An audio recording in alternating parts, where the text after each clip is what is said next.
You won't believe this, but NASA once had to spend a jaw-dropping $1.5 billion per flight just to keep its iconic space shuttle program running. Now compare that to Elon Musk's bold plan. If Starship works as intended, each launch could cost just $2 to $3 million. That's not a small step, that's a financial moonshot. Not only does Starship match the shuttle's heavy lift capabilities, but it also leaves it in the dust with advanced technology and futuristic design. But here's the kicker. During its most recent mission, Flight 9, Starship exploded again, proving that cutting-edge tech still has its limits. And this explosion wasn't just another routine setback. It revealed critical clues, subtle signs that something deeper might be wrong. In today's deep dive, we'll break down everything we know from SpaceX's own live footage, Elon Musk's reactions and official statements, down to the smallest technical detail you might have missed. Let's start at the launch. The moment Starship began to rise from the pad, viewers around the world were holding their breath. But if you looked closely, really closely, within the first few seconds of liftoff, something was off. A sharp green flash burst from the side of the Super Heavy booster. That green color is no accident. In rocketry, a green plume in the exhaust is usually bad news.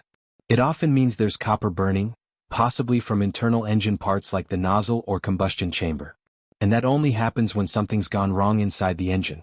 Experts say it could be due to a bad fuel oxidizer mix, injector damage, or even engine wear. Some even think the engine might have slammed into the launch pad as the rocket began its critical tilt maneuver, something all rockets must do to angle into orbit. While SpaceX hasn't officially confirmed this, it's a red flag. That early engine anomaly may have set the stage for the explosion that followed. Moving to the booster landing, another glitch popped up, this time during a test meant to simulate a failure. Super Heavy uses 33 Raptor engines, but only a few are fired during landing to control descent. For Flight 9, SpaceX planned to test a specific failure scenario. They intended to shut off one of the center 3 engines, those responsible for fine-tuned gimbal steering. But when we rewatched the footage, something didn't add up. Instead of seeing a center engine shut off, it was one of the outer ring engines that flamed out. Was it a mistake? Did SpaceX shut down the wrong engine, or switch plans last minute without telling us? Either way, the footage shows a clear anomaly. And that raises serious questions about how precise the software or hardware control really is during these complex landings. Next, let's talk about Ship 35's ascent, the spacecraft sitting on top of the Super Heavy booster. About 5 minutes after launch, a strange visual appeared. Something that looked like a fluid leak was caught on camera. While some online observers brushed it off as normal venting, others were more skeptical. When comparing this flight to previous ones, especially Flight 6, this kind of visible discharge didn't occur. No one's exactly sure what leaked, but it was clear that some material was depleting rapidly. In the vacuum of space, even small leaks can mean big trouble. If it's fuel, that's a dangerous imbalance. If it's pressurized gas, it can lead to control issues. And those control issues showed up just minutes later. By minute 8, another red flag appeared. The left vacuum Raptor engine developed a visible hot spot. As it shut down, a new bright flare appeared on the skirt wall just above it. Again, that's not normal. The engine shutdown sequence should be smooth and symmetrical. Instead, it seemed to trigger localized heating, possibly friction, maybe internal stress. That glowing section marked a turning point. From here on, everything started going downhill, fast. Within seconds, the spacecraft began tumbling uncontrollably. It spun off axis, and it was obvious that the attitude control system was struggling to keep things balanced. According to official reports, a fuel leak occurred shortly after engine shutdown. This leak caused an uneven release of propellant, throwing off the ship's balance. That's critical because the attitude control system relies on pressurized gas to steer and stabilize the ship. It also keeps the tanks properly pressurized to prevent fuel slosh or backflow. If that pressurized gas leaks, it loses control authority, and that's exactly what seemed to happen. Now, imagine a 400-foot rocket spinning in the vacuum of space, completely out of control. The spinning motion wasn't just visual, it started to affect everything inside the vehicle. This became crystal clear when SpaceX attempted to open the payload bay to release Starlink satellites. The internal camera showed tiny particles, possibly ice shards, whipping around inside the ship. These particles weren't just drifting. They were being pushed and pulled by the ship's chaotic spin, moving in arcs that match what you'd expect from the Coriolis effect. And then the door jammed. This wasn't the first time Starship's cargo door had failed. It had problems on previous flights too. But this time the intense spin might have made things worse. Engineers believe the door might have been jammed shut by broken ice, residual pressure, or even a frozen mechanism. We still don't know the exact cause. But one thing is clear, a billion-dollar rocket that can't open its door is a serious problem. And solving that problem is more complicated than it seems. Just to put this into perspective, even NASA's space shuttle had to deal with this. The shuttle had small vent holes to release air pressure inside the payload bay during launch. Those vents had to close and reopen at very specific times to ensure safe descent and re-entry. Managing pressures across different compartments in space is one of the hardest engineering tasks, far more complex than most people imagine. And now we reach a key realization. If even SpaceX's brightest minds, who designed the Raptor engine, one of the most advanced engines in human history, can't make a cargo door work perfectly every time, then it shows just how high the bar is in space engineering. The Raptor engine, by the way, is an incredible achievement. It uses methane and liquid oxygen, making it fully reusable and highly efficient. No other private company has pulled off anything close to this. Yet, the tiniest mechanical failure, something as simple as a hinge freezing, can unravel the entire mission. Even though Flight 9 didn't end with a successful re-entry or satellite deployment, SpaceX still achieved several key milestones. And that matters. Because in space exploration, learning from failure is the fastest way to make progress. The company broke its streak of back-to-back catastrophic losses from earlier this year, specifically from Flight 7 in January and Flight 8 in March. That alone is a step forward. But perhaps the most impressive accomplishment? For the first time ever, SpaceX reused a Super Heavy booster. Yes, Booster 14, the same one used in Flight 7, was repaired and flown again. This kind of reusability is the backbone of Musk's space strategy. NASA's space shuttle was also reusable, but at a cost of billions. SpaceX is trying to achieve that same level of reusability for just a few $1,000,000 per launch. That's why these tests matter, even when they fail. So where does SpaceX go from here? Elon Musk has made it clear, he's not slowing down. The company started 2025 with an ambitious goal. Up to 25 Starship launches in a single year. That goal now seems hard to reach. But in a late-night post on X, Musk hinted at a faster launch pace coming soon. He stated that the next 3 flights could launch every 3 to 4 weeks, a cadence that's unheard of for a vehicle this size. Balancing atmospheric pressure across the compartments of a spacecraft may sound simple on paper, but in reality, it's one of the most demanding engineering puzzles. SpaceX engineers, who have created some of the most advanced aerospace technologies, including the groundbreaking Raptor engine, still face serious challenges with components as seemingly basic as a hatch door. This isn't a sign of failure, it's a reminder of just how complex and unforgiving spaceflight really is. Even the best teams working with cutting-edge tools can be thrown off by the tiniest overlooked detail, especially when dealing with systems that must perform flawlessly under extreme conditions. Even though this test flight didn't end exactly as SpaceX had hoped, there were several crucial milestones that marked clear progress. Most notably, the flight avoided the string of total failures seen in previous tests, particularly in January and March. That alone is a win. For the first time ever, SpaceX successfully reused a Super Heavy booster that had previously flown during January's 7 Starship test. After its initial use, the booster was brought back to the launch site, refurbished, and used again, pushing forward the company's vision of rapid rocket reusability. This is no small feat in aerospace engineering and reflects a step closer to their Mars colonization goals. Earlier this year, SpaceX boldly announced that they aim to carry out as many as 25 Starship test flights in 2025. At the time, it sounded ambitious. Now, following this most recent test, that number seems even more unlikely. However, Elon Musk, never one to back away from a challenge, posted on X hinting at a faster cadence of launches in the coming months. He claimed that the next 3 Starship test flights might occur at intervals of just 3 to 4 weeks. If that happens, SpaceX may not hit 25 flights, but they'll certainly build momentum, and each flight will bring them closer to an operational Starship system.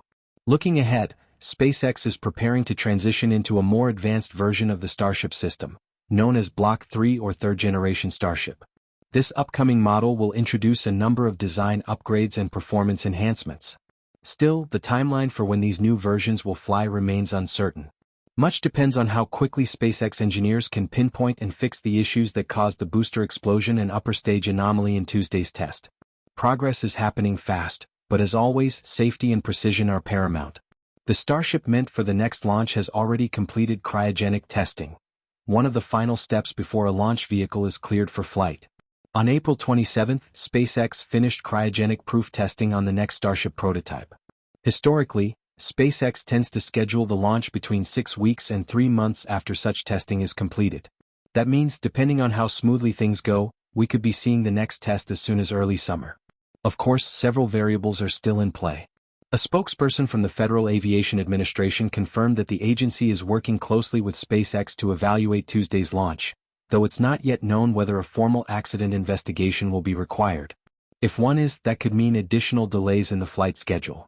Shauna Diaz, SpaceX's director of Starship Engineering, also posted an update on X offering a bit more insight into how things are progressing. Based on preliminary flight data, Diaz expressed cautious optimism that the next test flight might not be far off. She explained that engineers still need to comb through the collected data to ensure that previous issues, like the ones from Flight 8, didn't resurface in Flight 9. So far, all indicators suggest a new failure mode was responsible for the anomalies in the latest flight. That's good news in a way, as it means older issues may have been successfully addressed. Diaz also mentioned that before SpaceX attempts another ambitious maneuver like catching the Super Heavy booster during landing, they will first need to thoroughly understand why it exploded this time. It's an essential step in refining the system's reliability. Her closing remarks struck a realistic but hopeful tone. Could have gone better today, but also could have gone much worse. That quote sums up SpaceX's overall approach. Aim high, learn fast, and keep pushing forward. Despite the challenges, the company continues to move the Starship program ahead faster than any previous space vehicle development in history. But now let's shift our focus to another rising star in the aerospace world, Rocket Lab. On May 27, Rocket Lab made headlines with a significant acquisition that expands their influence well beyond small satellite launches. The company announced the purchase of Geost, a leader in electro-optical and infrared (EO/IR) sensor payloads often used on U.S. military satellites. This deal carries a hefty price tag: $125 million in cash, $150 million in Rocket Lab stock, and an additional $50 million in performance-based incentives. That brings the total potential value to an impressive $325 million. More importantly, it signals Rocket Lab's serious commitment to becoming a major player in the defense and intelligence space industry. This acquisition is a game-changer for Rocket Lab's national security portfolio. With Geost under its umbrella, the company now has access to highly advanced EO/IR technology that has already been used in critical U.S. Department of Defense missions. These sensors are crucial for everything from missile detection to space surveillance. Rocket Lab CEO Peter Beck called the technology critical, and described the deal as a strategic step in building a vertically integrated defense offering. That means Rocket Lab doesn't just want to launch rockets. They want to design the payloads, build the spacecraft, manage the operations, and own the entire value chain. Rocket Lab's growing involvement in military space initiatives is already bearing fruit. They recently secured a $515 million contract with the Space Development Agency, SDA, to deliver and operate 18 data relay satellites as part of the SDA's transport layer. But it doesn't stop there. The company is also participating in the SDA's tracking layer, a much larger effort that includes over 50 missile tracking satellites. These programs tie directly into the U.S. government's Golden Dome missile defense system, a next-generation space-based early warning network designed for maximum speed, resilience, and cost efficiency. Rocket Lab is aligning itself perfectly to meet these demanding expectations. The Golden Dome system was initiated through a presidential executive order and comes with a projected $175 million budget over the next 3 years. It's designed to revolutionize the way the U.S. detects and responds to incoming threats by placing powerful sensors and communication relays directly in orbit. This type of infrastructure demands rapid deployment and the ability to adapt quickly, two things Rocket Lab is very good at. That's why adding Geost to their operations makes perfect sense. The sensors built by Geost have already been tested and proven in sensitive national defense missions, and now they'll be part of Rocket Lab's growing toolkit. Geost was previously owned by private equity firm ATL Partners, which purchased the Arizona-based company back in 2021. In 2023, Geost was folded into another ATL-backed company, Lightage Solutions.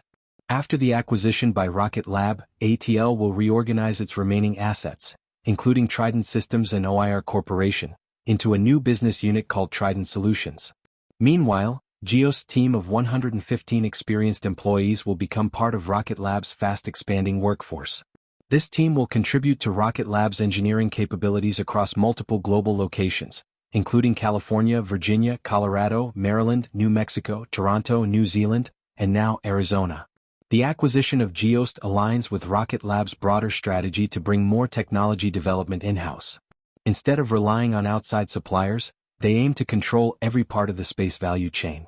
This not only improves efficiency but also enhances the security and reliability of their systems, especially for defense contracts. Rocket Lab is also looking to acquire optical communications firm Mynaric, which would further bolster their in-house capabilities. According to Rocket Lab CFO Adam Spice, these moves are all part of a long-term game plan to make Rocket Lab a top-tier defense contractor and space systems provider. With Geost now in the fold, Rocket Lab is better positioned to win additional contracts tied to high-stakes defense programs like Golden Dome. These programs are designed to detect missile launches, track threats, and relay data in real time, all critical components of modern defense infrastructure. Rocket Lab's ability to build launch vehicles, operate satellites, and now develop advanced payloads makes them one of the few companies capable of delivering end-to-end solutions. It's a massive leap for a company that started with small payload launches and is now stepping into territory once dominated by giants like Lockheed Martin and Northrop Grumman. The shift is clear. Rocket Lab isn't just building rockets anymore. They're constructing a full-scale, vertically integrated space and defense powerhouse. The Geost acquisition is a bold and strategic move that gives them a major advantage in a highly competitive market. As U.S. military space programs continue to expand, Rocket Lab is preparing to play a central role in shaping the future of space-based defense. Only time will tell how far they'll go, but one thing's certain. With each acquisition and launch, the company that was once considered a smaller version of SpaceX is carving out a massive identity of its own.